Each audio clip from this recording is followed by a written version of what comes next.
In a world obsessed with physical perfection, where footballers are becoming faster, stronger, and taller, there stands a man who defies the modern archetype. He isn't the fastest sprinter. He isn't a physical giant. At first glance, he looks like the easiest player to push off the ball.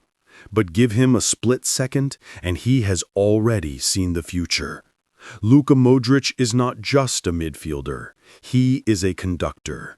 For nearly 2 decades, he has controlled the rhythm of the world's biggest games with a quiet, devastating elegance.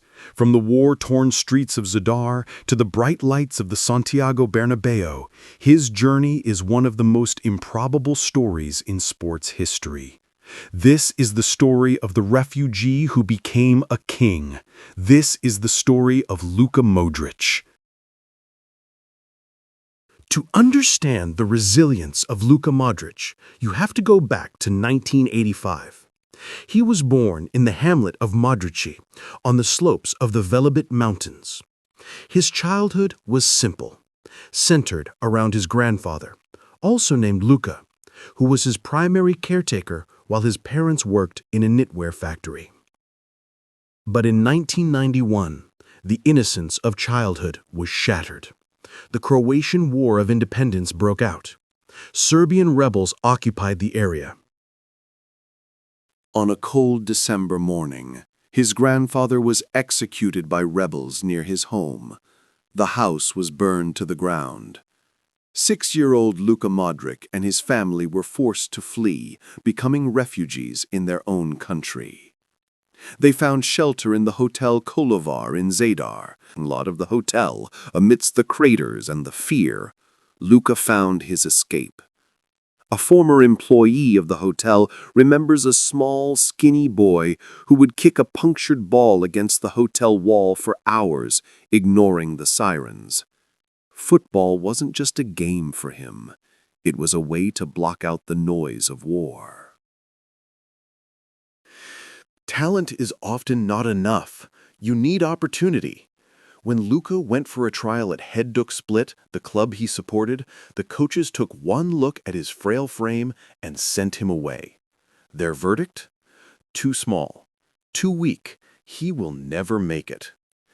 It was a rejection that would have broken most kids, but Modrić simply went to their rivals, Dinamo Zagreb. Even there, doubts remained. To toughen him up, Dinamo sent him on loan to the most brutal place possible, the Bosnian Premier League, to play for Zrinski Mostar. The Bosnian League was known for its physical violence. If you could survive there, you could survive anywhere. Luka didn't just survive, he thrived. He was named the Player of the Season at just 18 years old. He later moved to Inter Zapresic and finally back to Dinamo Zagreb, where he dominated the league. People stopped looking at his size and started watching his feet. He wasn't weak, he was elusive.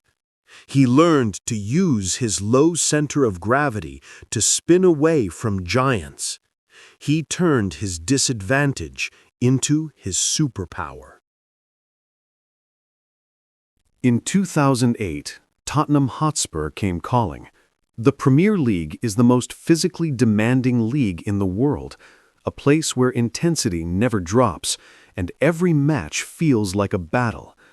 Once again, the critics sharpened their knives, eager to question whether he could survive in such an unforgiving environment. The British press labeled him lightweight, suggesting he wouldn't last long against the league's relentless pace and physicality. In his first few games, he struggled, unable to impose himself the way he once had. He was pushed around, knocked off the ball, and constantly challenged by defenders who seemed determined to test his limits. Harry Redknapp, his manager, made a crucial decision. He moved Luka from the wing to the center, shifting him into a role where his intelligence, vision, and quick passing could influence the rhythm of the game. It was a subtle change, but one that allowed him to find more space, dictate the tempo, and finally show glimpses of the player he truly was. Suddenly, everything clicked. Modrić didn't fight the physical battles, he outsmarted them. Instead of trying to overpower opponents, he used his awareness, his timing, and his ability to read the game 2 steps ahead. He began to dictate the tempo of the English game, slowing it down when needed, speeding it up when he sensed an opening. He wasn't scoring 20 goals a season, but he was the guy making the pass before the assist, the quiet architect behind every dangerous move. Under his influence, Spurs grew more confident, more ambitious, eventually rising all the way to the Champions League quarter-finals. In doing so, he proved that you don't need to be a tank to conquer England. You just need to be faster in the mind, sharper in your decisions, and unwavering in your belief. But the biggest stage was yet to come. In 2012, José Mourinho brought him to Real Madrid. It was a dream move, but it started as a nightmare. He struggled to get into the starting 11. 6 months in, a Spanish poll voted him the worst signing of the season. It seems laughable now. The turning point came at Old Trafford, Champions League, 2013. Madrid was losing. Modrić came off the bench.